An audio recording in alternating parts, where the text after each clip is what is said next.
just something about scheduling that's so jarring. It's scary. I literally spent the whole time journaling and asking myself questions and really getting deeper and unraveling things. I had to go through the process of what are the things that I want to hold on to that I grew up with, and what are things that I've been holding on to growing up that I don't want anymore. One of my friends, and she turned around so abruptly, she said, Jada, you don't throw stuff at people. You don't do that. And her expressing it in that manner made me realize, wow, that is wrong. And then I have to think, well, what is it? Why don't I want it? Who did it come from? Where did I get it? What experience caused it? And that sounds deep. It's very deep. But you have to get to that point and you have to say, so where did I get this from? Who was it that I interacted with? Yeah, okay. And I think that's the problem. Yeah. Why is there not an answer? Why is there not an answer? I feel like there needs to be an answer. It doesn't make sense to just have more questions. Why would I keep asking questions when I know there's not going to be a solution? Because there's not a problem. What do you mean there's not a problem?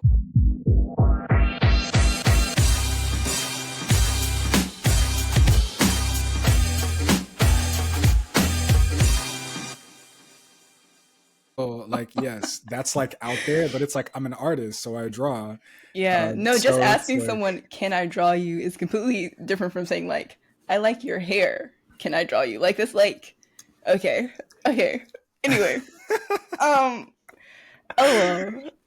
welcome back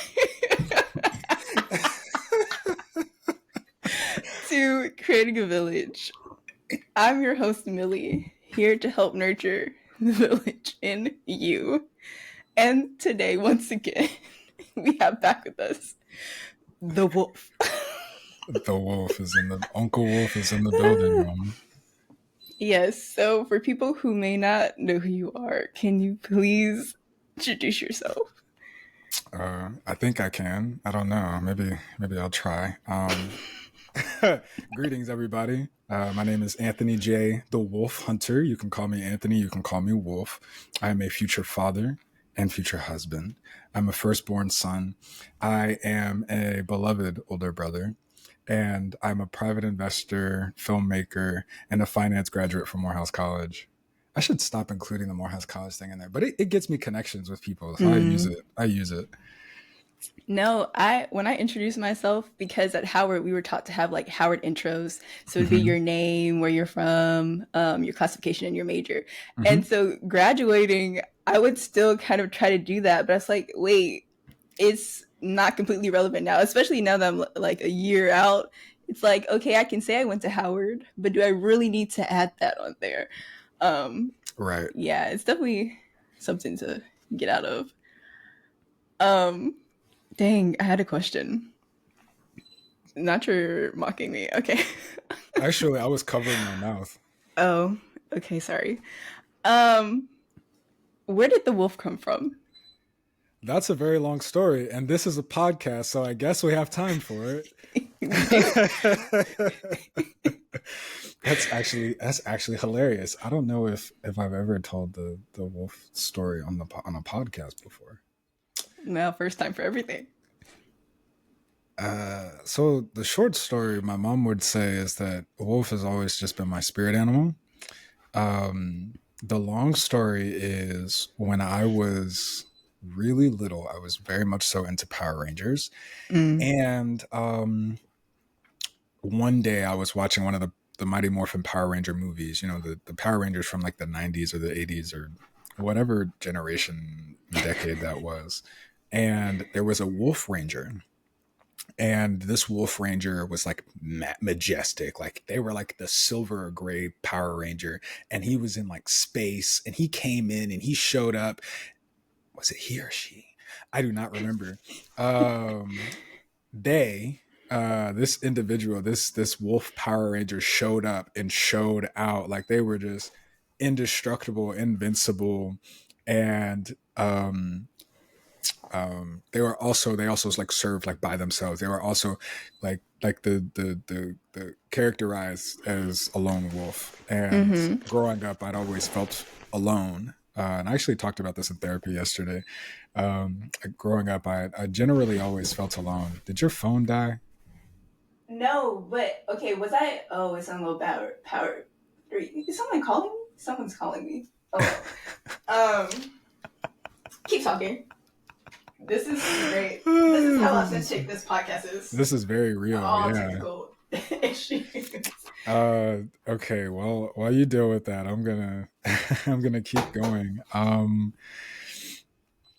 Yeah. So I resonated very much so with this idea of a lone wolf when I was a kid, and every time like Power Rangers would show up, like Jungle Fury, they had a Wolf Ranger, and that Wolf Ranger was purple. My mom's favorite color was purple, so I already liked the Ranger because they were purple. And then on top of that, they were the wolf, and they were the teacher. He was the strongest one out of all of them. So I was like, dang, this is. And then Power Rangers SPD. I was SPD. Yeah, SPD. Oh, They special. were Wait. the space. They were the space police department. And the chief of the SPD was a wolf. He was like a space wolf. And instead of having like fur, like his like hair and was like porcupine quills or whatever. I can't even remember. But he had his own Power Ranger transformation. And so, like, wolves were always at the forefront with Power Rangers for me, and I'd always wanted to be a Power Ranger. And because it's just they flip around, they do gymnastics. So Power Rangers got me into gymnastics. Well, Power Rangers and Spider-Man got me into gymnastics. And then I'm sitting here. I'm an athlete. As a kid, I was playing football and baseball. So I was like, I have to be the fastest. I have to be the strongest. I have to be able to evade. I have to be the most agile. And I can flip. And I can, I can do everything. And so yeah. So and then I would do research. I really liked biology as a kid, and so I would study tiger anatomy, and I would study shark anatomy, and I would study wolf anatomy, and I would study crocodiles, and I would study all these different creatures and organisms. And I studied natural disasters, and I studied physics. That's why I was trying to melt a rock in the microwave, like we talked about on the last episode where you had me. And so I just like doing research, and I ended up doing research on wolves and wolf packs, and I did research on like the lone wolf, and actually the lone wolf is actually a misnomer, because it's not that they're a lonely wolf. It's not that they're just by themselves. They're a part of a pack, but they're like a six man. They stay on the perimeter. They stay on the periphery to make sure that if they see danger approaching, they'll signal the pack. And if the pack needs support, then they can come up from behind, or they can come up from somewhere else and support the group. And so I realized in college and high school that the lone wolf, no, yeah, in high school, the lone wolf was actually the sixth man. And on my basketball team, I actually played the sixth man. And the lone wolf is there for support and serving others. And fast forward to middle school, 8th grade, my friend Chris Eisenberg, he goes by Chris Lewis professionally. He was in the boy band Next Town Down. If you know of Next Town Down, my boy Chris is in there. So I made my first song with him rapping, and he was like, well, what name are you putting on the track? And I was like, oh, Jay Hunter the Wolf. And so That's a long rap name. there are people who have long names. And so I was like, I know it's long, but I want Jay Hunter and I want the Wolf. And so that was it. And so if you go on SoundCloud, you can find Jay Hunter the Wolf and find that song that I made with Chris, I think. And I made other songs under that same moniker. But oh, wow. So freshman year, playing basketball, my basketball team found my SoundCloud. And obviously, as you just said, Jay Hunter the Wolf is very long. Well, some of my team members started teasing me and calling me Wolf. And so at first it started off as like teasing, like it was a joke, like they were making fun of me. Then, I mean, I was one of the best on the team. I'm not the best shooter. I'm not the best handler, but I play really hard defense. I get the rebounds, I steal the ball, and I play above the rim. And Oh, so period. soon after, like, this joke is being made about me, now it's like, oh no, that's the wolf. And when I went from JV and we got moved up to varsity, and so then three freshmen came into varsity, and suddenly we started winning some games. And people later in the season were like, "Who is this wolf guy?" And so I would actually hear that people were asking about me, Oh, and wow. and they were asking about Wolf, and so, yeah, I started going by Wolf playing basketball in high school. Uh, but it started long ago with me wanting to be a superhero, super powered Power Ranger. That is actually really cool. And it actually really fits with your name. Like it goes so well, Jay Hunter the Wolf. It flows really well. Oh yeah. People, so But when I'm in Africa, they'll say, "Why are you hunting wolves?" Cuz I'll say Anthony J Hunter the Wolf. eh, Anthony J the Wolf Hunter. And so, uh, like, there's like a very, very micro pause that I put between the wolf and hunter. But mm-hmm. then, so when I'm overseas, they're like, "Why do you hunt wolves?" And I'm like, "I don't hunt wolves. I'm the wolf, and the wolf is a hunter." Ah, Yeah. period. I like that. I Yeah. like that. That's really cool. I have a question. How tall are you? I'm 5'11". So when I dunked for the first time, I was 5'7". Oh, you got hops. Yeah. Yeah. I'm that guy. Oh, not that It's so guy. funny. I played center when I was 5'7". I played center and I played forward No, because that's I what I was asking because you said you play above the rim. So I'm like, yeah. how tall is he? Because not you didn't look that tall. You're my height. So that's Yeah, we're the same but height. yeah. I So was that's I us was like like Spud Webb. I was like Spud Webb. Like, I was a shorter guy, but I could still win the dunk contest. uh I don't know who that is, but I know what a dunk contest is. So okay. Yes, that was a really good introduction. I really like that. Now we're gonna get into the episode. Today the therapy session for me. So ask away. I'm handing it Yeah. over to my co-host. Hmm. Oh, I love it. Is it official? Are we It's official. officially? Oh, Yeah. wow. Okay, let me send you this heart mug. No, I know I asked you, we checked in before that first episode that we did. We should, Hmm. like, this is another day. Cut that. It's cut. Yeah. Let me mark it. Cut. Okay. If you have the guts to edit this whole thing, something like that out, I commend you, because I don't have the patience for it. No, that's the beauty with Riverside. They give you a transcript and you can look for certain words and then you can just edit that portion out. Beautiful. I Because can I dig it. certainly have not been editing like crazy. I used to do that when I first started and it was too much. It was too much. Like, I thank God for AI now because I don't know how people used to do it. Wow. Editors, you are amazing at your job and you are valued. Thank you for your Very hard much so. work. Very much so. It wouldn't happen without you guys. Lupita, actually, when she got her Oscar, yeah, when Mm. she got her Oscar, she attributed that to the editors of 12 Years a Slave. Yes. No. I okay. No, okay. Go ahead. Just kind of getting into learning about production and what goes into it. There's this podcast called The Editing Podcast. I love them. They basically they talk about different productions. Sometimes they'll have editors from certain movies or like YouTube channels come on and they'll talk about things that are really popular and like how they did those cuts, about scoring and how it affects things. And just so being able to see what all the things that go into editing and how it's so crucial to the emotion that the audience feels, to your engagement. It's so cool. And you don't even realize how crucial like good sound effects are to really just making a project. like is beautiful. Hmm. Anyway, yes. No, yeah, Okay. without good sound, a solid movie with terrible, like solid visuals with terrible audio is unbearable. Viewers would rather Mm, watch a silent film than to sit through a movie with bad audio. And they would, yes. if the audio was good, they would sit through a bad movie. Yes. Yes. But okay.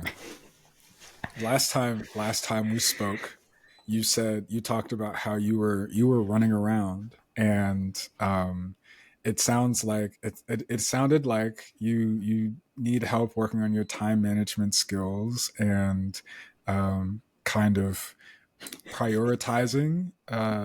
So can I ask you, like, where did you learn your planning habits from? Who did you learn them from? Did I ever learn how to plan? I don't think so. Um, so no one. To answer your question, Hmm. like even thinking back, something I realized after maybe my sophomore year of high school, I realized I didn't know how to study. Uh, and I bring that up because with studying, there's kind of the doing homework, but then outside of doing homework, you make some type of plan or something, and you study. But as I was going through the rest of high school, and then as I got to college, I realized I really don't know how to plan and sit down and do something and abide by that. Hmm. I just have things that people tell me to go to, and I go to them, and I like try to remember to go to them. Yes. So I don't Okay. think anyone has ever really taught me how to plan. And yeah, no, mm-mm. You don't know anybody else who kind of functions in a similar way? Not like intentional. I maybe my dad, but my dad plans really well. Well, no, he plans for trips well. Mm. Everything else, we just be running around. Yeah, I no, nothing's coming to mind. No one is coming to mind. Well, it kind of sounds like it's your dad. I mean, he just came Probably. to mind, and you said, "Well, he does this thing good, but then any other time when it comes to everyday life, right? Because if we're talking about consistency, everyday life is the most consistent, but also Mm, consistently changing thing. If you constantly see changes, if you constantly see flying by the seat of your pants, then that's what I'm you'll emulate.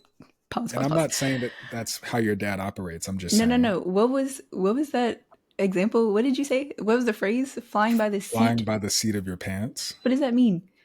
Yeah, so like that's a phrase that I've heard over the course of my life, and it's kind of like I like to think about it as like a magic carpet where it's like, you know, you're it's basically like you're sitting down, but like you're sitting down just on your pants. Like you're never actually sitting. You're always standing. So even in moments where you're resting, you're still going somewhere because obviously Oh, you're not in a state of rest.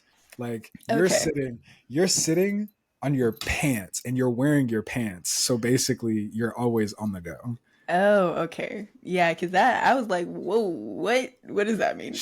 Got Should you. we look that up? Should we look up like the origin of fly by the seat of your pants? Yes, we So, should. fly by the seat of your pants means to rely on instinct rather than logic or knowledge. Oh, I like your definition better. Yeah, I just came up with that on the fly. That I one just just, fits the scenario more. but I mean, but intuition, right? Even intuition in itself is like, well, I have to do this. This is what came to mind. Mm, This is where we go. So yeah. I can understand their definition, but I can kind of see that when you bring up your dad, it's like, well, it kind of sounds like he's the one that you've been emulating. No, because I'll say this. My dad has taught me, like, going places with my dad will say, let's go to the store. And then we go 10 other places that I didn't sign up to go. That taught me to respect people's time. So I feel like he did not teach me. I would not like to emulate him at all. Um, yes. I'll say my mom now. I don't remember what my mom was doing before. Uh, but my mom now, she's really good at scheduling or abiding by a schedule for like her day. Mhm.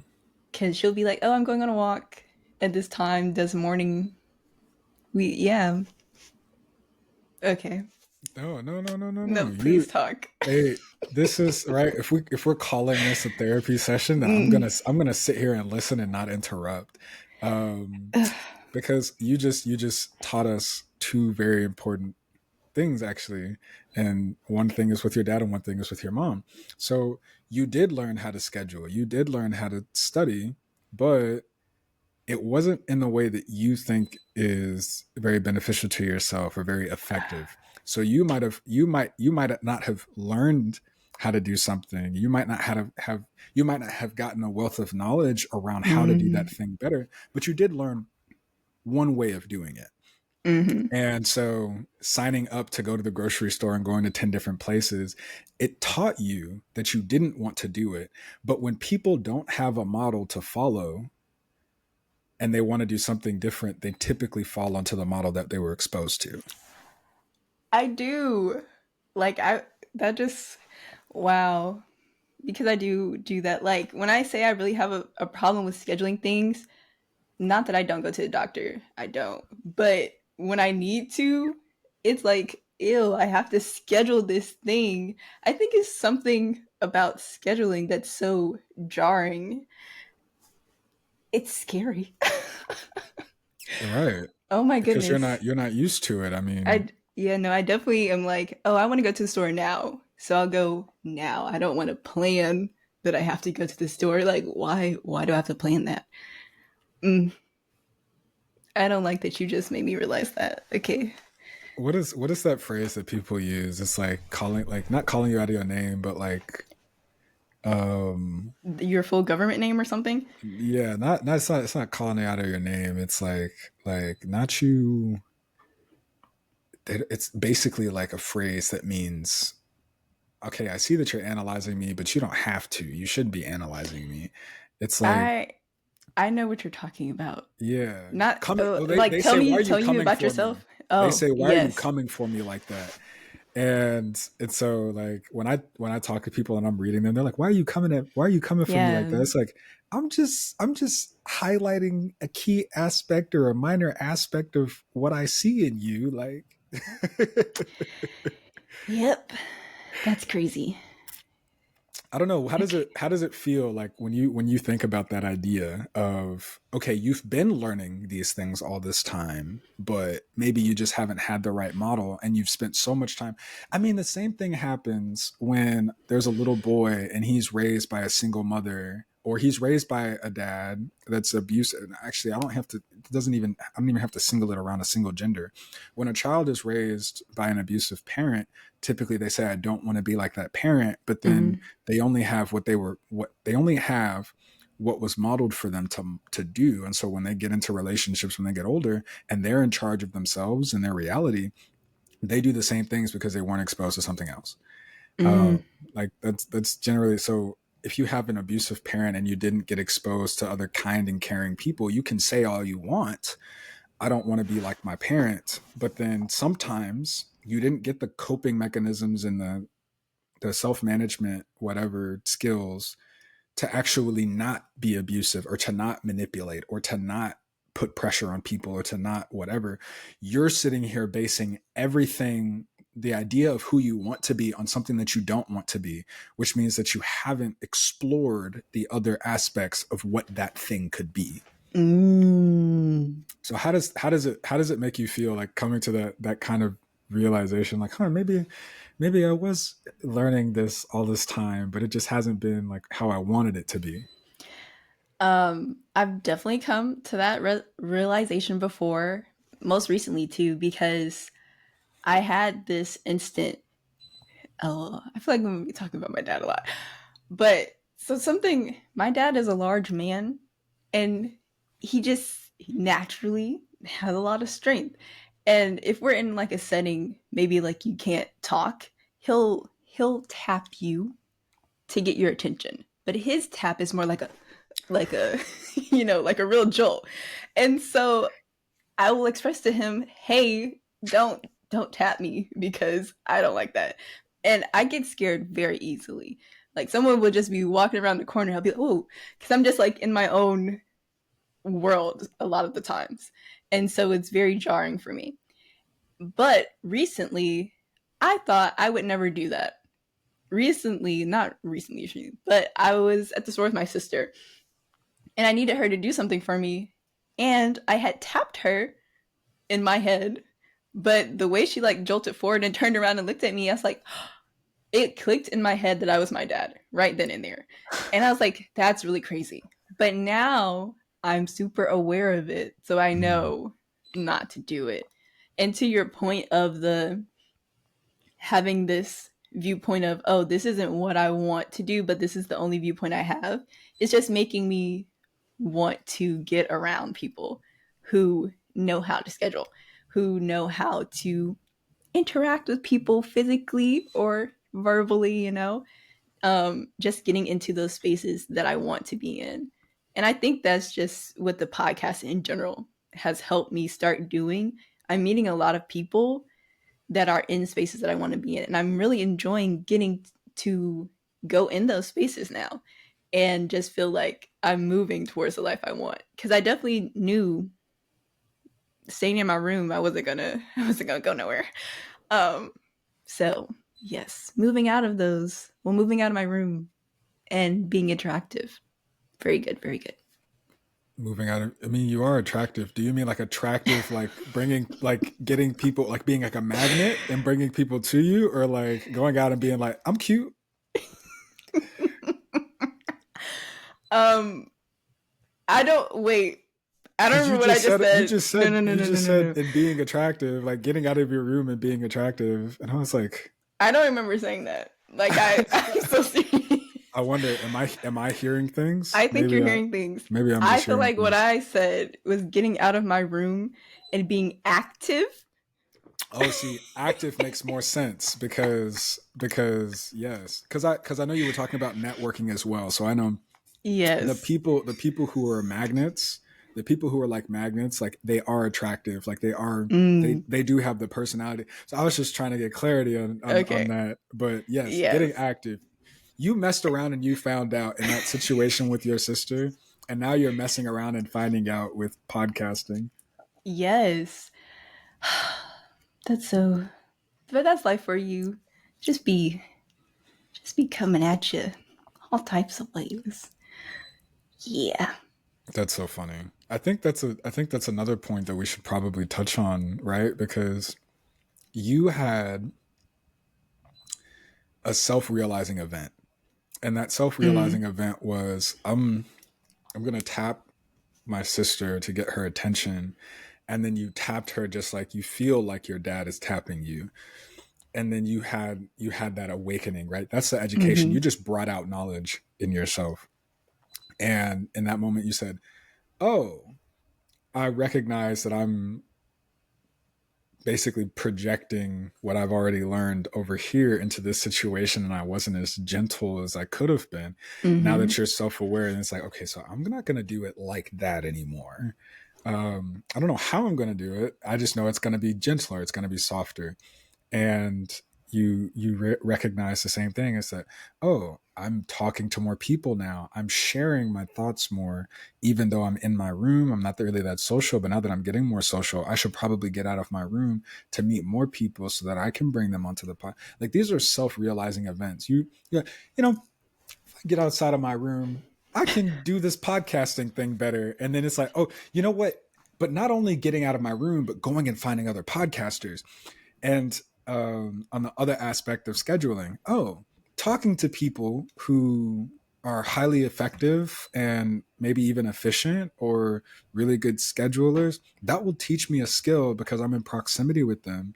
Um, but those are all based on self-realizing events, right?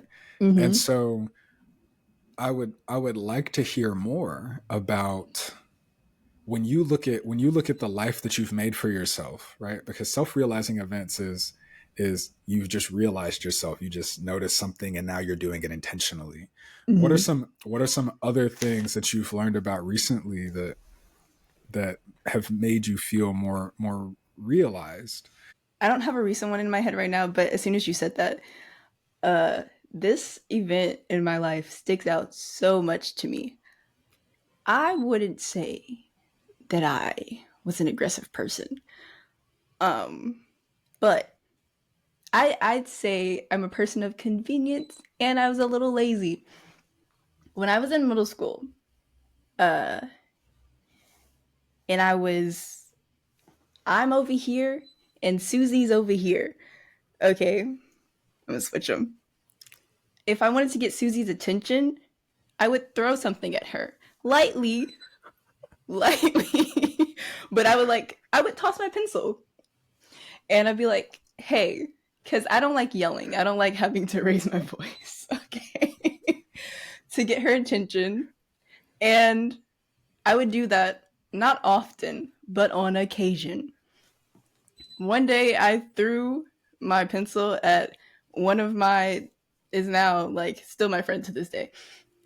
One of my friends, and she turned around so abruptly. She said, "Jada, you don't throw stuff at people. You don't do that." And her expressing it in that manner made me realize, wow, that is wrong. That could really hurt somebody. I shouldn't do that anymore. And so it that affects how I interact with people now. I don't throw things at people, and now I just walk over to people because I still don't like the whole. I prefer not to have to raise my voice to get someone's attention, so I just walk over now, or I just don't say anything at all. But yeah, that was a big one. I feel like a lot of my self realization moments come from when someone like has a very genuine like startled reaction. I have another one that I'm not going to share because You don't have to share anything um that you're not comfortable with. oh yeah, no, but a lot of my moments kind of come from interacting with people and seeing like, oh, that just made me think of a lot of the things I was doing was not okay, but their reaction makes me realize, oh, this isn't okay, or they could have appreciated something. I'd be like, oh, I should do this more often. Yes. See, I was actually when you started talking about how like you normally learn things when you get a negative reaction from people, I was like, okay, Mm-hmm. but let's make a spectrum out of this, you know? And I'm glad that you just mentioned the other side is like, oh yeah, when people like something that but then we have to think, okay, things aren't just good or bad or Mm-hmm. positive and negative. There's also like that spectrum in between that teaches us about moderation, how much we can do something versus how much we can't, Mm-hmm. right? And so you got basically positive reinforcement every time that you threw something at somebody and they didn't say anything, or they answered your question, or they talked to Mm-hmm. you, they interacted with you. But then you got one negative feedback loop, and suddenly it was like, okay, I'm gonna cut that out. And it's you had one person's input and suddenly changed everything, right? Mm-hmm. And for our business owners, we know not every customer's feedback is what we should base our business off of. Mm-hmm. So at the end, and same thing applies to our personal lives. Even if one person doesn't, okay, let's do this. Even if one person doesn't like what we do, that doesn't mean that what we're doing is wrong. It just means that they Yes. had a boundary that we overstepped. And so now it's about measuring it within the spectrum of who can I do this with, who can I do that with, who can't I do this with, who can't I do that with. And so like when you are exploring the nuances of boundaries, uh like what have you found over the years, like how do people generally, because you just described yourself as aggressive, a bit of aggressive, and so is I this said I'm something that, not. Continue, oh, sorry. not aggressive, oh, Yeah. maybe I misheard you, because I thought you said that you growing up you like maybe you were just a little aggressive, like with throwing things at people and then You just said a second ago that you pushed your sister, but I guess I I misinterpreted. was tapping I her. know you were tapping her. Okay. Not your. Okay. I know you were tapping. I know you Continue were with your tapping her. question. I'm just asking, and maybe okay. So let me refrain. Let me reframe it then, because you describe yourself as not aggressive. So let's first.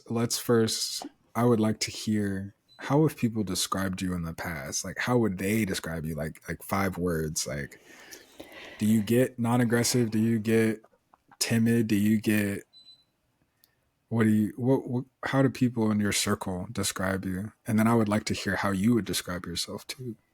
I first want to say that I don't like this question. Like, whenever you get this question, not you specifically, but when a person gets this question, like in job interviews or whatever, how would people describe you? I don't know. But I have asked because you get the question so often. Um, People describe me as compassionate, uh, nice. I don't know. Let me try to look in my messages to see, but never has the word aggressive come up, like, ever. I know that wasn't the point, but I just wanted No, to. yeah, and this isn't a question for like you don't have to defend yourself. I'm just wondering like because you know the Your choices words of the words are funny. words that people use to describe us, it has an Mm-hmm. effect on us, right? Words can have power, and oftentimes if somebody the more that somebody says that we are one kind of way, the more that we might internalize that and really start to subscribe to it, you know. And if we don't have any other benchmark to measure how accurate they are or not, then some things can fall out of place, and we lose awareness because we're not exposed to the thing that kind of contradicts what that person has Mm, said to us or what they've reinforced to us. yes. Optimistic. Optimistic. uh, I think that's it. Okay. Oh, I've gotten bubbly a lot, Bubbling. I like it. So that's you have from other people and I've compassionate, got the word nice, light, optimistic, like a bubbly, light. light. That's beautiful. That definitely fits your personality and your brand. Like Oh, even your thank you. colors with like the pink and the Oh yellow, yes, yeah, I'm here for it. yeah. So then you're I oh oh no, go ahead. Go ahead. sorry. I've recently realized that gold is my favorite color, or like a yellow tonish gold is my favorite color now. I was just using it to kind of evoke my personality, but I realized it's my favorite color. I really like it. For all of my life prior to this, red was my favorite color. Mm. That's kind of sad. Well, not red being my favorite color, but switching, moving on. Oh, I still like it, but yeah. Okay, continue. I'm gonna Sorry, write still likes red. you're taking no. I'm gonna write still likes red. That's interesting. I wonder how the audience is like feeling this conversation right No, now. this Like is really. It's not weird, but it's kind it's of is. it'll be meta when you're watching it, and you'll be like, so I'm just watching myself talk about myself. I'm Nah, the one that's supposed to ask the questions here. oh no, I video journal, so sometimes I'll like look back at my journals and Mm, be like, okay, I've grown. Oh, I forgot that was even a thing that I need to do. So yeah. I can understand that. Yeah, I don't do video journaling. I think I might do audio journaling sometimes if I'm like driving or if I really don't feel like writing. Like if I just want to Mm, sit in the dark or lay down in the dark and just talk. yeah. Yes, I feel that. Well, you said that you don't want to say how you describe yourself in 5 words because you don't like the Oh question. So you no you no no don't no no have no to no no. answer if you don't want to. I wasn't saying I wasn't going to answer it. I was just saying I'm not a fan of the question. I got you. How would I describe myself in 5? Not you're clicking the pen at me. I would describe myself as respectful, open minded, nice, considerate. That's four. In that instance, yes, because you also described yourself as non-aggressive earlier, but so you can add another word. Okay, I have two. The first one will be mellow, or like, no, mellow. That's like a line, yeah, just, but also excitable. I love that. I love that. I've recently started describing myself as excitable too. I'm asking you these like because I mean generally the way that people describe you and the way that you would describe yourself pretty much lines up. You feel like that's right? Yeah, for the most part. I'll say I've definitely been having a different perspective. I used to describe myself as optimistic, and the reason I don't use that word anymore is because I think I'm optimistic for other people. Mm. But when I'm thinking about me, myself, and I, and any situation pertaining to me, it's like, this ain't going well. There's no hope for tomorrow. Well, not that drastic, but yeah, it's like, time to turn in the towel. Let's take a nap. Oh But wow. yeah, What's that about? Where do you feel that comes from? uh, wanting to go to sleep. No, turning in the towel. Like you Oh, have a lot of hope for other people, but then when it comes to putting the hope and the positive energy in your future and the faith into your future, into mm, yourself, then it kind of dwindles. yes. I think this kind of ties into the episode 23, I believe, where I was talking about my kind of like battle with procrastination and productivity. Um, I've realized I've been battling with the whole notion of, okay, if I try really hard and I don't succeed, then that sucks and that would be awful and boo.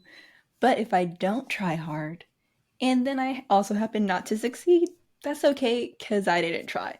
So I think that's kind of where it comes from, like schooling basically. I Mm, know, like with the gifted programs and all that stuff. Oh, you have to be smart, or not even you have to be. We recognize that you have some form of smartness, talent, whatever. So we're expecting you to be able to accomplish certain things.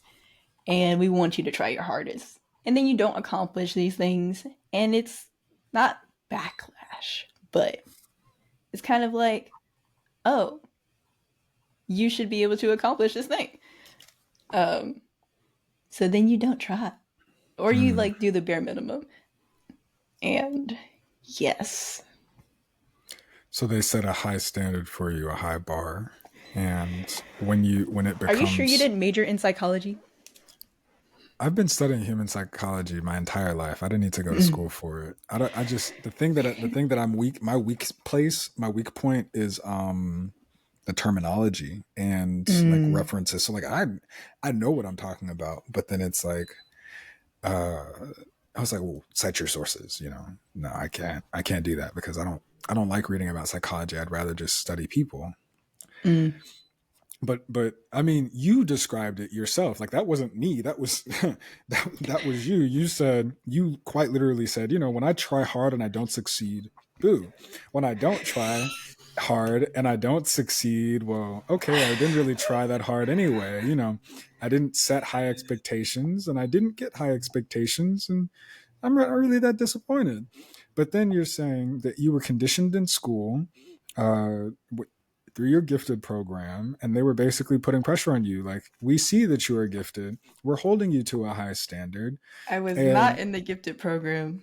oh, not gifted program. Okay. No. Maybe I tested for it and I did not get in. I got you. Ah, that's what it is. So you tested for it. And this is something that we've seen in actually this one I have looked into. We've seen this in studies over the last 20 years where gifted programs basically alienate students who aren't considered gifted. Mm. And so, and even if, let's say, even if you do test, like many students don't test, but when you do test and they don't get accepted, right? For a child to say that they're not gifted, or because of the nomenclature, it kind of builds this dichotomy: either you're gifted or you're not gifted. It doesn't Mm. put it on a spectrum where it's like, these kids actually specialize in this area and you specialize in this area. It says these kids are gifted, and when you test and you fail, that means that you're not gifted. And so it sets a pedestal still. It says this is the standard, or this is where we're going to put our importance and our priority and our resources, and you don't qualify to get that. And when you don't qualify to get that, it's discouraging. It's a negative feedback loop and says, well, you know what? Okay, I'm not gifted, so I will act like people who are not gifted, and I will do the bare minimum or the standard. I will get by. And Mm. that's generally how it worked. And that's how you put it. That was all you. Yes. Okay, I agree with that statement. That's so interesting. Um, I want to switch into a discussion, because the therapy session thing, I'm just like, I'm not your therapist. Like, I don't even have the credentials to do this thing. Oh,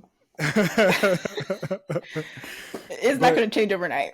it's not going to change exactly. Like, these are things that the whole thing about therapy, especially when you're destigmatizing it, is you have to go through a process of educating people, and you have to think, we went through K through 12. That's 13 years. And if you went to college, that's another 4. And if you went to a college program that's longer or shorter, then that's maybe 2, that's 4, that's 6, that's 8, that's 12, or that's the rest of your life, depending on how you set that. But regardless, however old you are, you have that many years of conditioning. You have that many years of positive or negative reinforcement. You have that many years of training and wiring, that one conversation Mm. may not, and most likely is not, the only thing that's going to get to a different place and change the behaviors and so on and so forth. Like that's something that I stole, being in these entrepreneurial communities, being with David Chance, hearing Donnie Wiggins. It's like, you have 20 years of experience here, and you did it like this, so it doesn't make sense to you to do it a different way. Or Mm. because you have so much experience and you're so confident in this, that when this shows up, you discredit it because it's not as tested. So the same Mm. thing same thing goes for our lives when it comes to dating. If you grew up in a single parent household, oftentimes being in a relationship with someone is foreign, because you don't know how that one person should treat the other, how you should treat the other person, how that person should treat you. And realistically, there's no one way that should look, but it helps to have a model when you grow up. And so growing up without the model, right? Like we talked about before, growing up without the model makes an individual oftentimes reflect their ideas around it and reflect what they've already been exposed to, rather than what they would like to show. Yeah. You want to know what's really funny about that? What's up? Uh, about kind of like, I guess, marriage life or whatever. My thought process of how my married life would be is like, oh, I'm in, okay, background on me now. I don't leave my room. I will probably leave my room to go eat some food. And even then, I tend to like listen out to see if anyone's downstairs so I don't have to talk to people. But I'm working on that. And I do go downstairs when there are people now. Anyway, but the thought process I had for like my married life is all we're interacting, me and my husband, we're interacting all the time. We're in the kitchen, we're in the living room, we're we're together. And of course I still have like my me time, he has his me time. Mm-hmm. But that is like our life together. And then when we have kids, I'm interacting with the kids. We're playing outside, I'm going to their school, all this stuff like that. Mm-hmm. Recently I realized I can't just drastically change from who I am right now into this future ideal Jada in marriage. Because right now, the thought of people in my space sometimes like it irks me. But as I move towards it, as I make strides to actually go downstairs, go outside to interact with people, it's not as bad as how it was in my head or whatever. And so I definitely have to move towards that. But I was realizing um some how I kind of describe my family to my friends or people I meet. I say like, "Oh, it's like living with roommates. We're all in our respective places in the house and we'll occasionally come out and interact with each other." But that's not how I want um like my family life, my immediate family life to be in the future. But as you were just saying, you kind of reenact what you already know, even if you know you don't want that. But that's how it ends up being. So it definitely is something that you have to really become aware of. Like self awareness, it's such a thing that needs to be done all the time. Mm-hmm. Mm-hmm. Crazy. Yeah. You're right. You're very right. I mean, I have the same instances. I I think I mentioned it before. Like, I have a 5 bedroom to myself now, Mm, and I've had access to this since I got into college. And I would come here on the weekends, but normally when I came here, I was bringing somebody here. Like, I was bringing a friend here. I was bringing somebody. We had a date. I was cooking, and then mm, we'd eat dinner together and watch a movie. But I'm used to bringing people here, and I'm used to having people here. And I had a breakup my sophomore year of college, and she was here so often that I would hear her laughing in the hall, and I would see her in the mirror that we used to stand in together. And so, like, my brain is used to these things, and it became habit to do those things while we were together. It's like, you're in the mirror, mm. all right, I'm gonna stand over you, behind you in the mirror, and put my chin on your head, Oh, like, these short are girls are so lucky. I'm sorry. Continue. but it's like, these are things that I train myself to do. That's what a person trains themselves to do in a relationship. And then when it's gone, you can see it because it became habit to you. Like, it's a muscle you flex when you see that mirror. Mm, And I was just listening to the song Hallucinations by Division earlier, and I was like, yeah, because that's what it's like. It's like, you sit here, when it's gone, when something changes, suddenly you're seeing the things that you were trained to do or experience and feel. Like, when I started coming here, I would hear my mom calling me from downstairs. There's no downstairs in this house, but I would hear my mom calling me, AJ. I grew up going by AJ, by the way. My family knows me as AJ. AJ. As, like, she needs my help like every hour. Like, and so I'm like, oh, like, my mom is calling me. And it's like, wait, no, I'm in this house by myself. Like, there are just these itches, or these the muscle memory, mm, right? And it's reflexive. Like, we don't even have to think about it to go and enact it, or go and do it, which is the importance of awareness. A reflex is something that we can that flexes involuntarily, but we can still flex our muscles, and we can still train our muscles. And once we gain awareness, we gain one more vote for control towards our self mastery. mm.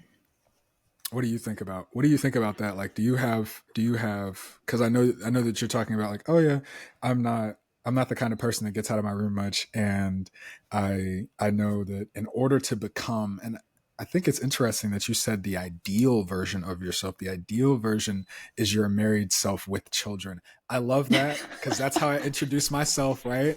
I am a future husband and a future father. Like, I own that. I'm like, look, you don't even need to know this information. It's not even here yet, and I'm still going to tell you I'm owning it. And I like that you said that, like, as an ideal. So getting to your ideal self requires you to get out of the house more. And what is your experience?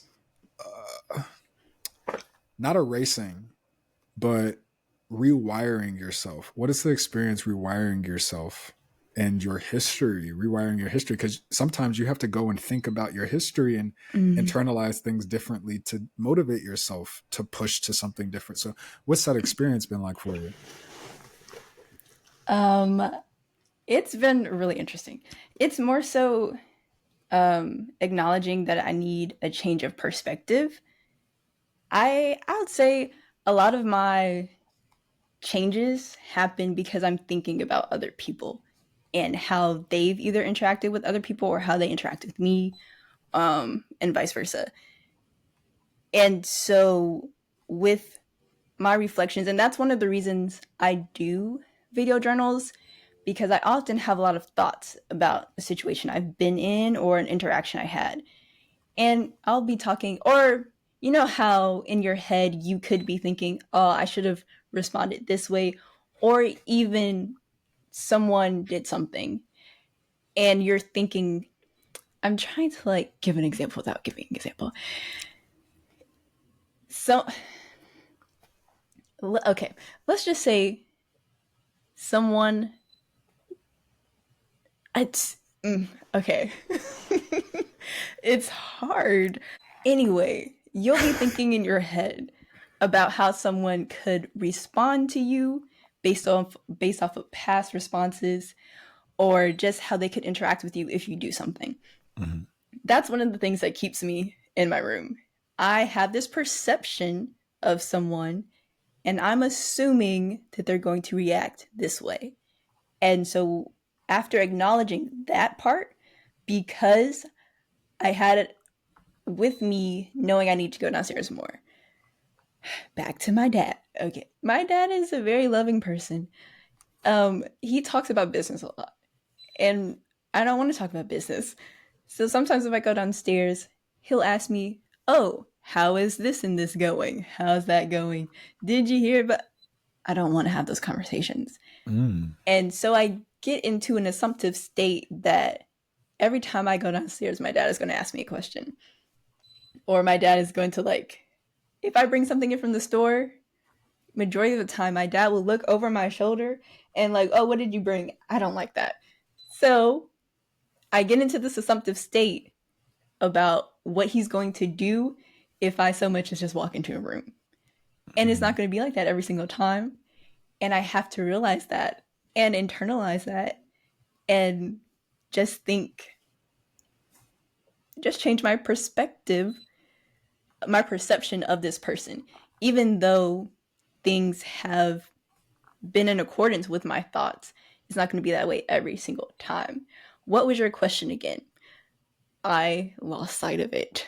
No, you were answering it. I asked you, how has rewiring yourself been for you? That's everything, like everything that contributes to that journey. And what you're saying is Mm, seeing a change in perspective and looking at yourself and doing the meta thought mm-hmm. and saying, okay, I'm thinking about my thinking right now. When I'm thinking about my dad doing certain things, this is what I'm thinking. And it's like, well, no, but it doesn't always have to be like this. And I have to recognize that it's not always going to be like this. And so you have to, Yeah. you're going back Mm-hmm. and forth and saying, okay, reaction, interpretation.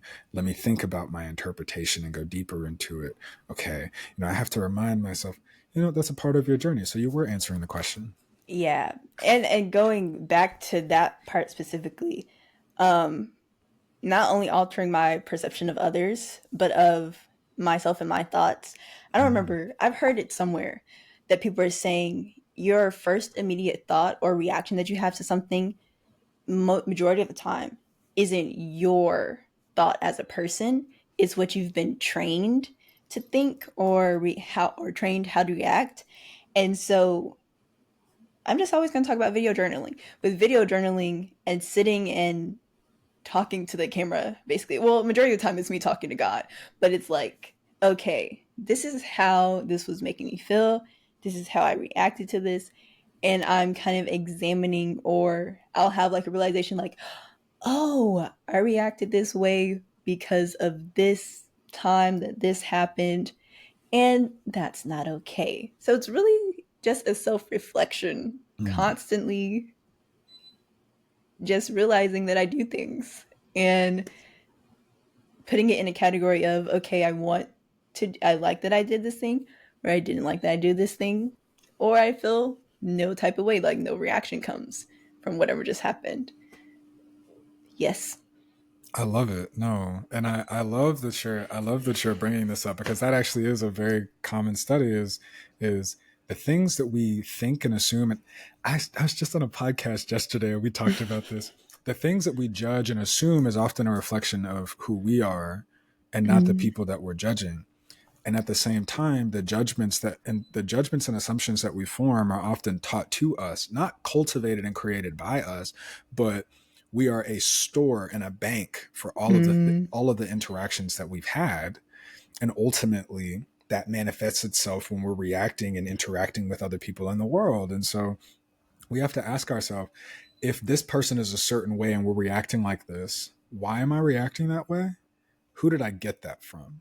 And there's a workshop that some do. I do this with people that I talk to, and it's like, look, and I did this with myself. Remember, I told you when I was in Mozambique, when I was in Africa this last trip, I literally spent the mm, whole time journaling and asking myself questions and really getting deeper and unraveling things.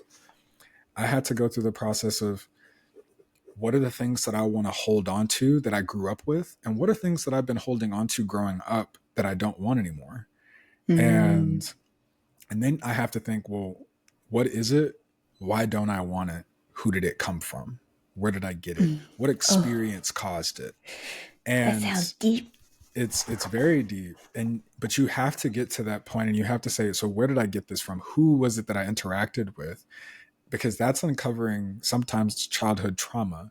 I'm not going to Mm, center this whole conversation around trauma, but I will say it's an experience that sometimes when you're uncovering why you are the way that you are, you might find trauma. And then it's like, well, now I have to address this.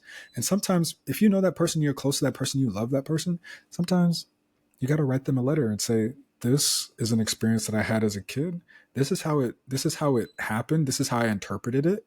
And this is how it's manifesting today, and I would like to hear your opinion on it, or this is what I think about this. And you either send it to them or don't send it to them. Put it in a fire if you want. But as long as you've come to the grips that I know how to communicate about this, and now I can let it go and I can properly address it. Like, it's important to go back and see those things and learn about those things, uncover those things, unravel those things, and say, how am I going to be now? yes. I'm so sorry. No, I you're have a good. question. What's up? Is my camera freezing on your side? Or Uh, am I delayed? Do you think? you are delayed now. Yeah. Okay. No, I saw my camera pause. And anyway, but yes, that resonated with me, what you just said. See, now all I'm going to do is pay attention to the fact that this is lagging. No, don't do I that. think Don't do that's that. so funny. Am I lagging on your end too? No, not at all. No, you're very smooth. Oh, not you can do the neck thing. Did Chris Brown do that first? I don't remember. T Oh, well. Pain. T Pain did this. And Oh, even yeah. before T Pain, Someone probably did it. I know Michael Jackson was doing stuff like that. And there are people before even Michael Jackson who were doing that probably. Yeah. Okay. That's so funny. Yeah, we just got on this tangent.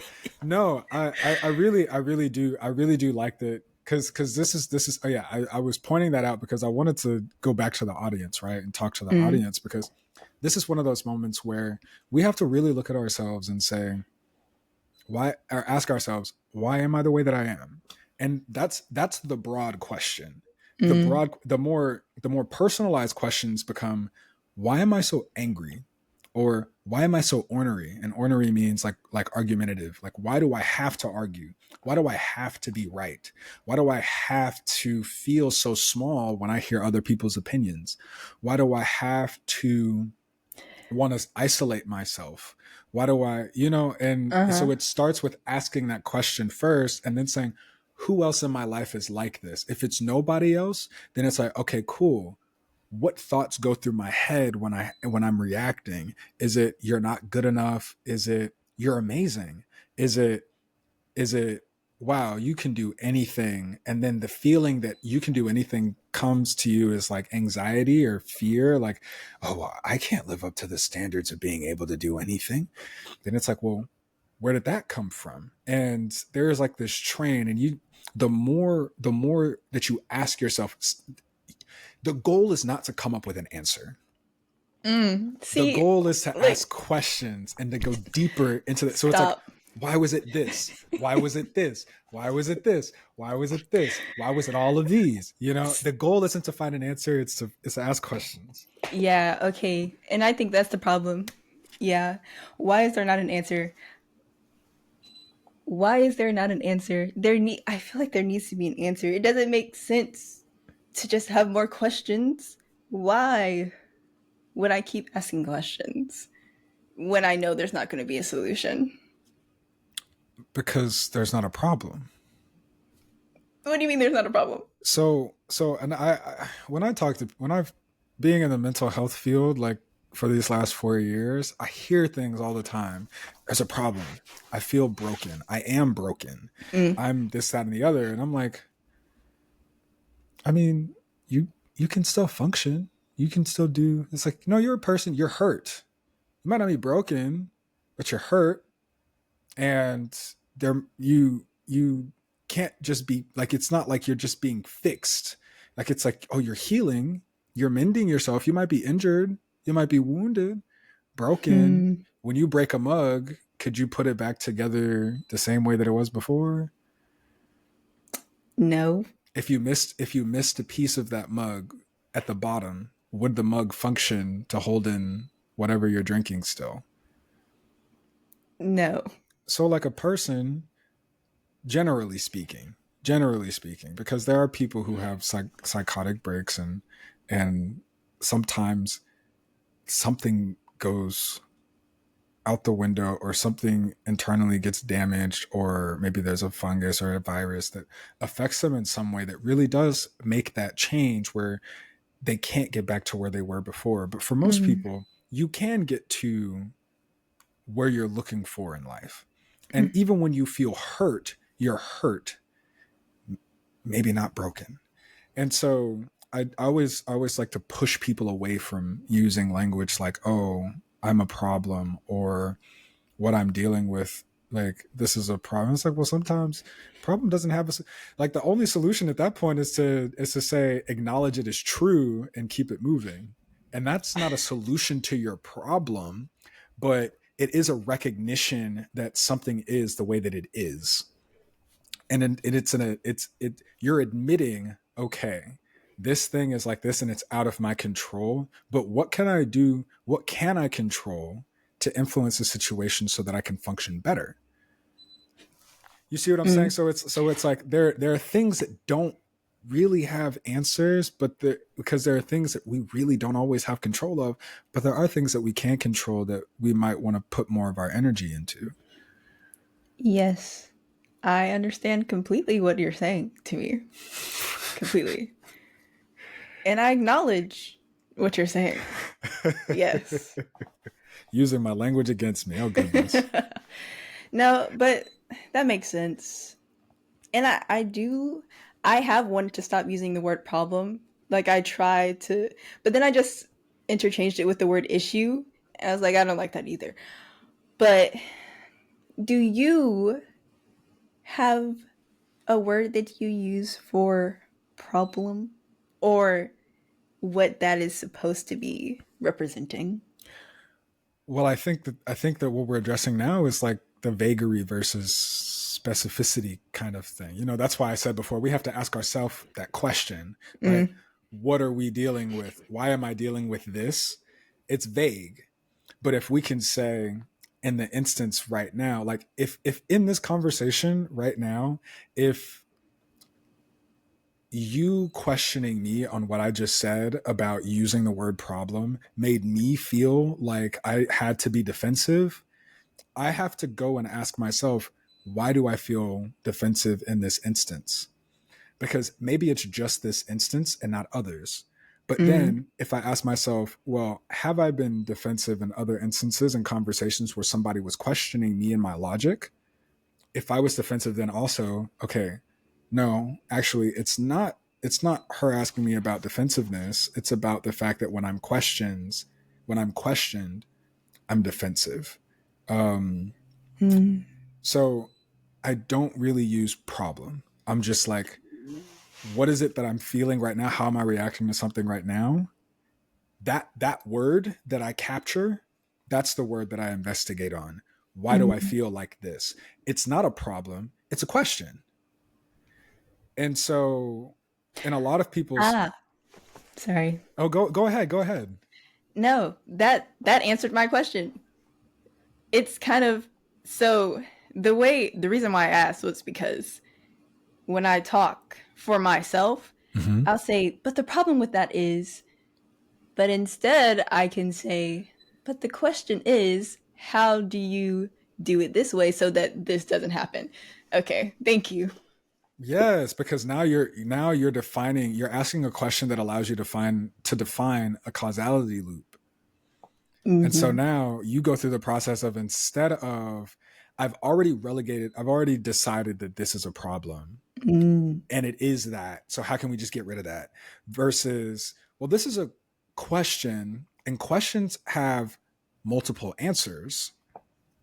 Like, I always, and I love when I say questions have multiple answers, I always go to 2 plus 2 because people are like, well, no, 2 plus 2 is 4. And I'm like, yeah, if you're thinking numerically, but if you think geometrically, it could be a fish. That's why they say 2 plus 2 equals fish. Like, because you're thinking I've about it never in, heard of that before in my life. you've never heard 2 plus 2 equals fish? No. Really? Yes. That's so surprising. So like, Two plus I, two equals fish. so like Do you rotate them I or could do a something? 2 like this. You see Oh, that? yes. And I can do a 2 in the reverse way. And I could even draw Mm. You should stick with to your day job. with bubbles. And it's a fish. Oh, that's cute. It's ugly. I was trying to be nice. No, I mean I can draw a better fish. I was just doing a 2 plus 2 Oh, no, I got you. I got you. geometric fish. I am an artist, by the way. You follow me on Instagram.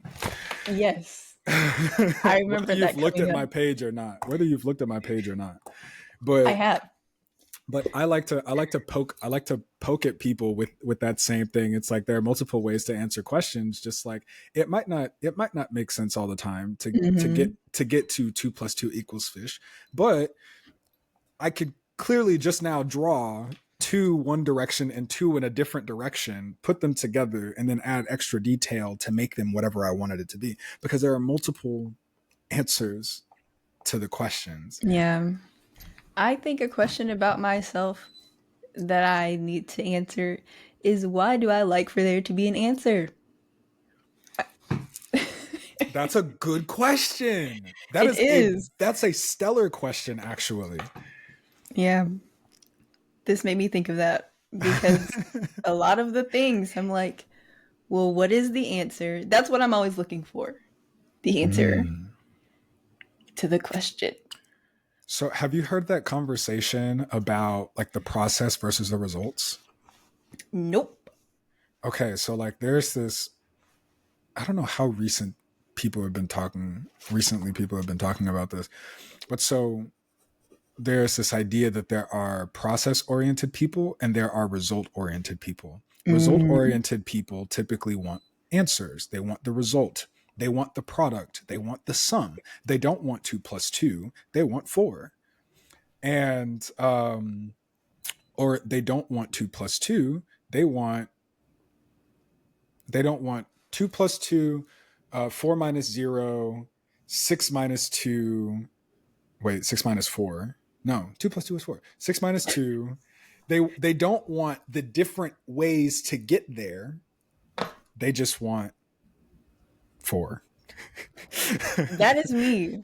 That's me. So there are process oriented people. There are people who make formulas, and then there are people who take the result or Hmm. want the result, and there are people who just like somebody that I love. This is why I love gym heads, and this is partly why athletes generally um, do very well when they become business owners, because they're used to the training, they're used to the consistency, they're used to Mm, driving and digging and trying, and pushing themselves past, oh, I can't do it. It's like, no, we're gonna do it. We're gonna win. We're gonna succeed. We're gonna push. We're gonna like, because they taught themselves how to be consistent. And oftentimes, and this is actually very important for most people. When you go through K through 12, your schedule is made for you. You go from teacher to teacher to teacher to teacher, or you go from your homeroom to your intramural class, and then you go back to your homeroom where you learn your math and you learn your reading and you learn your history and you learn your songs and you learn your. We have life very structured for us in a K through 12 system, that when we leave that system, and I'll say the kids who perform very well are athletes, because those kids have to wake up early, they have to go to school. After school, they have to do their homework and then do practice and get home and probably finish whatever homework they have before they can go watch TV. But normally, they'll be having dinner with their family, if that's what they do, um, before going to the other fun things. And if they have to get things done before they get to their reward at the end of the day. That's generally how kids who are very active and have very structured schedules are. When they graduate from high school, if they don't go into college, now they're responsible for all of their time, and they don't know how to manage their time by themselves unless they made their schedule for themselves beforehand. But even when you enter the workforce, you have to be there from 9 to 5. Somebody else made your day schedule. You have to be in this place from 9 to 5. And you accepted that because you accepted the job. You accepted, I have to be here from 9 to 5. Whether you do your job or not during that 9 to 5 is up to you. And the people who perform the best are the ones who make their schedule and say, this is how I'm going to do these things throughout my day. Most people do not take control of their schedule. They are moved by the people who make the environment for them. And so if you're a kind of person that is a chameleon, you adapt to the environment around you rather than creating the environment around you, then you are more likely to have issues deciding where you want to go, how you want to feel, how you're going to solve an issue, how you're going to make your money and where you're going to make your money, who you're going to interact with.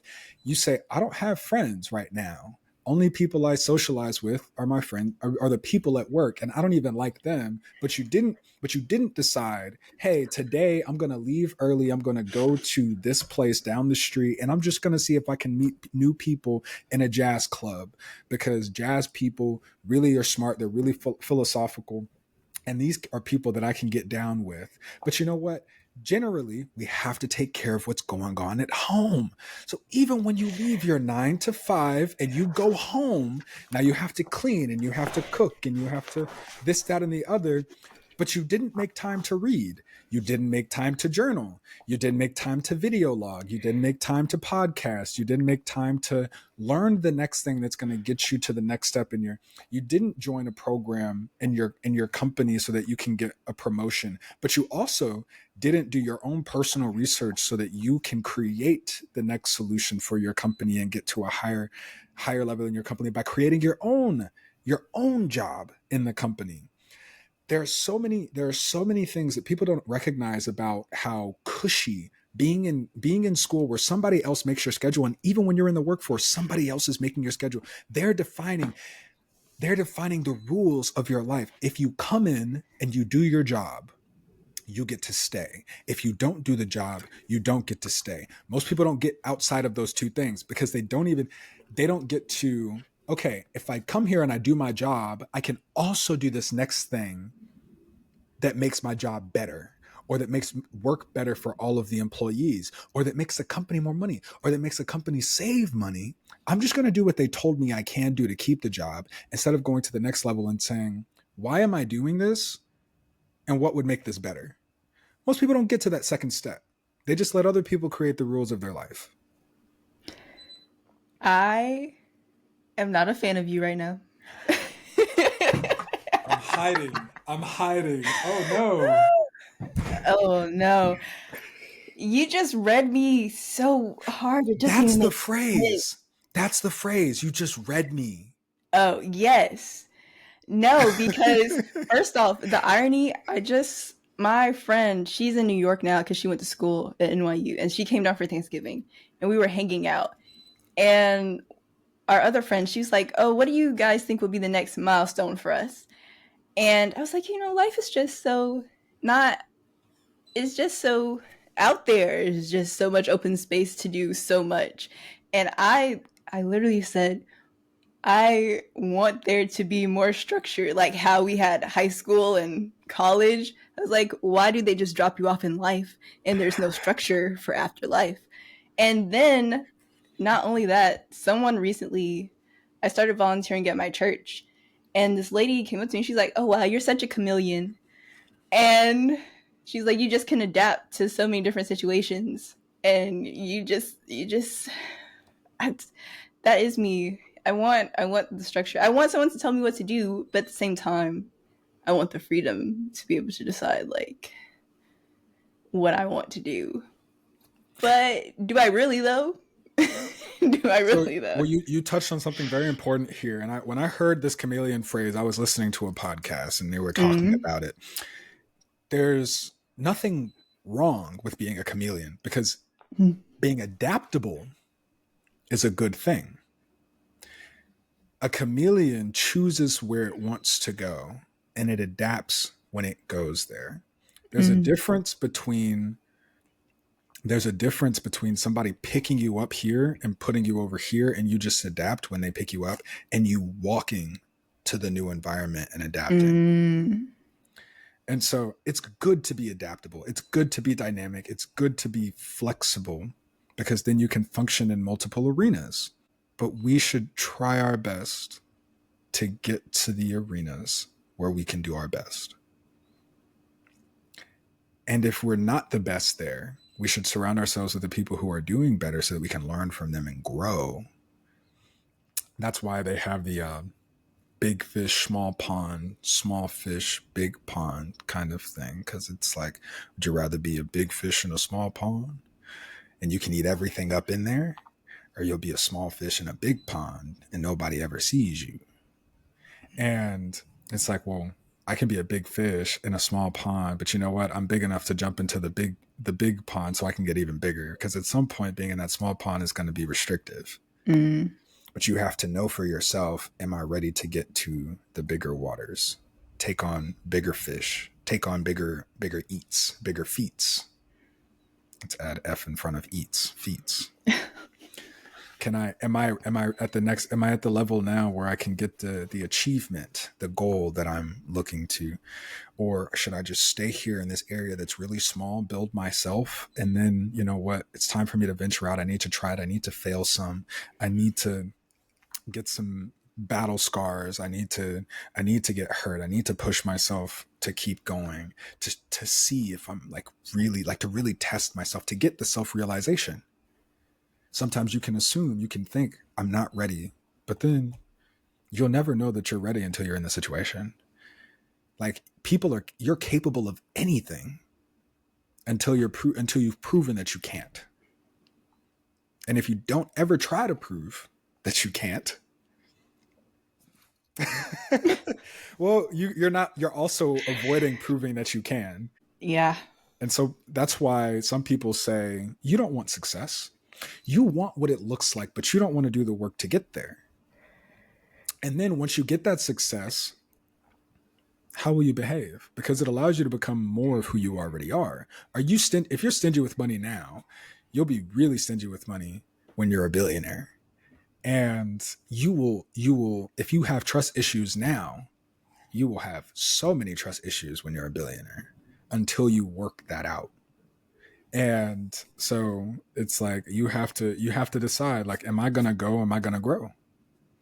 Am I going to dominate where I am now so that I'm the one that makes the environment? Or am I going to go to another environment so that I can go and dominate that one? And I have to figure it out. I have to be the weakest link first, and then I'll grow into a stronger one. You're such a motivational speaker. I love get it. that so often. No, but those are really good questions to think about that I want to use to evaluate my life. Don't be mad at me though. I'm not mad at you at all. No, thank you for bringing these questions that I need to ask myself to my attention, because I've started going to places where I know absolutely nothing, and I'm happy I'm doing it. But there was definitely a time when I was like, I'm good right here. I'm doing just enough to get by. Yeah. You're all I need to get by. That's to get by. That's No, I know the song. I know the song. I know you know the song. You were just like, why is he singing on my podcast? Oh, no, I was thinking about how I was singing a lot on, I don't know if it was on the podcast. Okay, anyway. Yes. I was thinking, wow, a rapper and a singer? Crazy.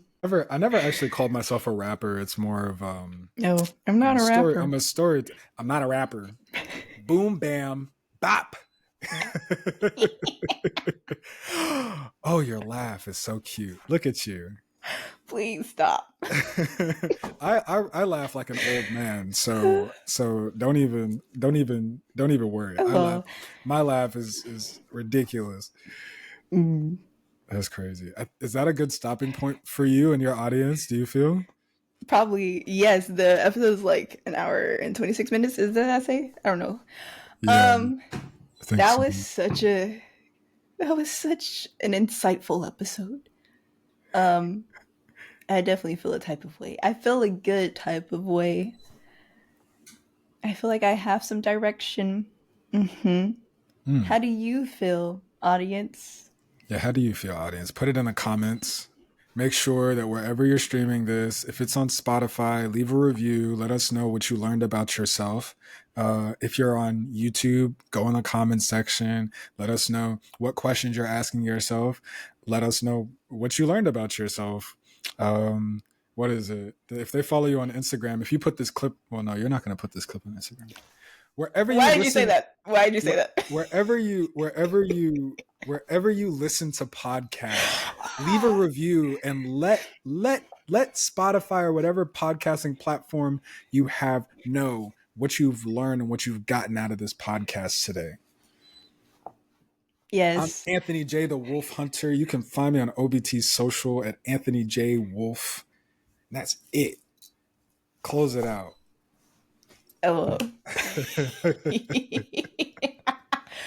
Oh. Okay. Thank you all so much for joining us today. How do you feel about Anthony potentially being a co-host on occasional episodes? Oh. This man is ridiculous. I am very ridiculous. Yes, do all the things he said and remember to wait, ask me a question. You're not going to remember the question. Ask me, what are my closing remarks? Oh, yeah. So, what are your closing remarks? You want me to say it a different way? Yes. Hey, close out the show. How are we closing out the show today? What's the closing remark for our audience today? What should they take away from watching this episode? Thank you for that. Sorry. I just want the audience to know that self-reflection is important. It really is important to understand yourself and become aware of how you react to things and interact with people and things in life. Yes, so I would say if you go through this episode again, go down and write down the questions that Anthony, uh, said, and think about them. Okay, goodbye. Yes. That would be a special job for your users too. Like you could hire somebody to just go through every episode and like write out the highlights and the points and then put it in the comment section, but then like they just send it to you and then you put it in your comment section. Or like if Yes. somebody did like a segmenting, like if it's on YouTube, you segment the different chapters and they did that for you and then you could just implement it. That would be a good Yeah. No, when you said that, I just realized that's my job. To go through, like, not to go through the episode, but to compile the stuff, the resources that happened in the episode and put them in the description. So look in the description below for the questions. so that you can use them to better self reflect and go through your life.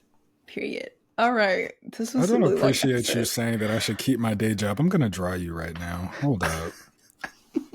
Hold up, because no, you're not gonna come for me. It's, I don't know what to say. Um, You can close yes. out the show. I'm just Yes, gonna draw this you. episode is over. Thank you so much for joining us for part two. And remember to keep creating a village wherever you go.